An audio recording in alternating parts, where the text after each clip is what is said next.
What's up, YouTube? Wardo here.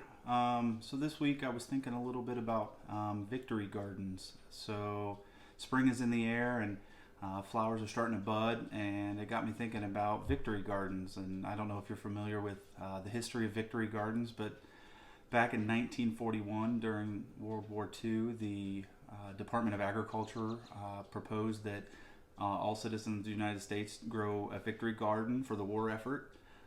For several reasons they did this. Number one, 70% of the world's tin was produced in Japan. So they relied on people to grow gardens to keep tin usage to the military. Second thing was to get food to the soldiers in the war front.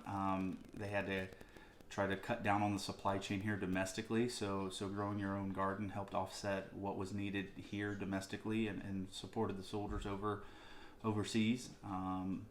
One of the third reasons is just transportation within the United States.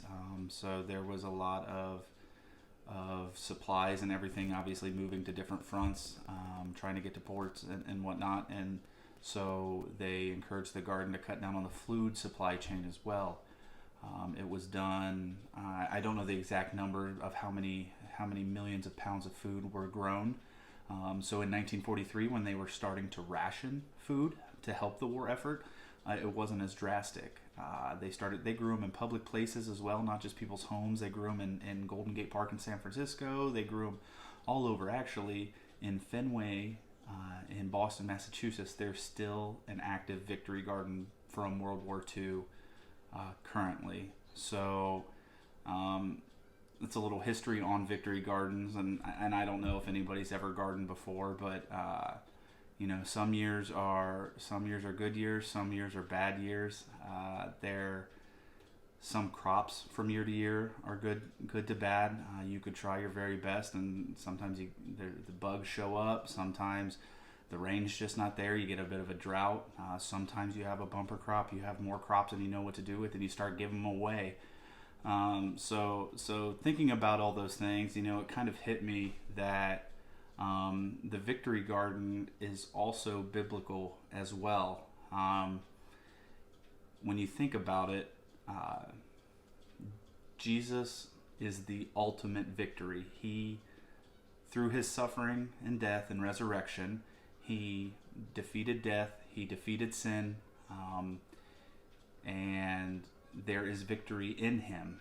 And all he asks for you or for me is to love him and to accept him in your life. And that's, you win. I mean, the final score is already on the scoreboard. You win. There's already victory. There's no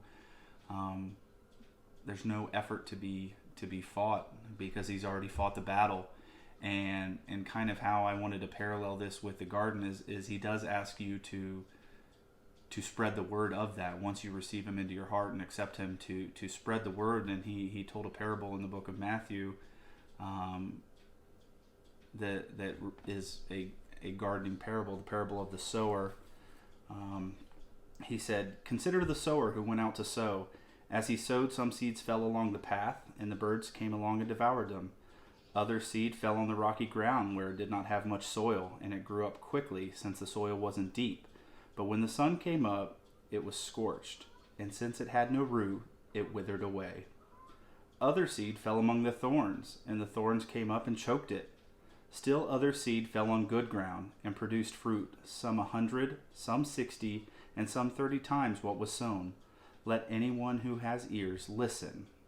So he tells that story, and then there's an exchange between him and his followers, and then he goes on to elaborate a little bit more and explain what that parable meant further down in Matthew. This is Matthew 13. He said, "So listen to the parable of the sower. When anyone hears the word about the kingdom and does not understand it, the evil one comes and snatches it away, what was sown in his heart. This is the one sown along the path. And the one sown on rocky ground, this is the one who hears the word and immediately receives it with joy. But he who has no root is short-lived. When distress or persecution comes because of the word, immediately he falls away. Now the one sown among the thorns, This is one who hears the word, but worries of this age and the deceitfulness of wealth. I'm sorry. This is the one who hears the word, but worries of this age and the deceitfulness of wealth choke out the word, and it becomes unfruitful. But the one sown on good ground, this is the one who hears and understands the word, who does not produce fruit and yields some 100, some 60, some 30 times what was sown.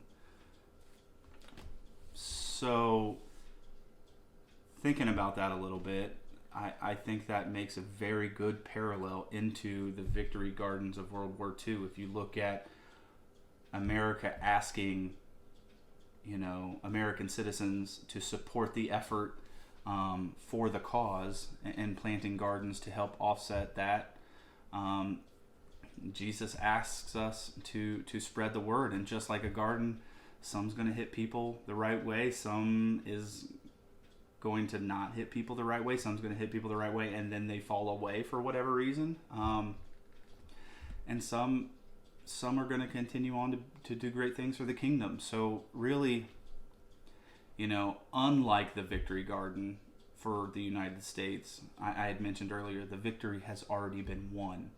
This is just an effort to advance the kingdom. So this isn't an effort to win the victory. We're already victorious through his blood. But I just thought it was interesting, and I thought it was a good parallel with spring coming along, to think about that, to think about how you as a follower of Jesus might grow your own victory garden for the kingdom.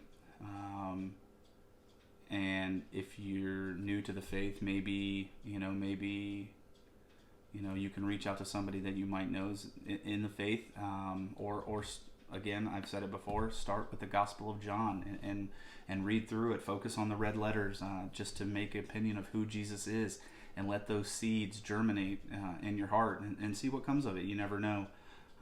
You got a guy like me standing in front of a camera, and I would have swore up and down that I would have never done this. So anything is possible with him. So that's all I have today. A quick message about Victory Gardens and gardening in general, and how it kind of relates to the kingdom. So we'll talk to you guys next time. Jesus loves you. I love you guys, and we'll see you soon.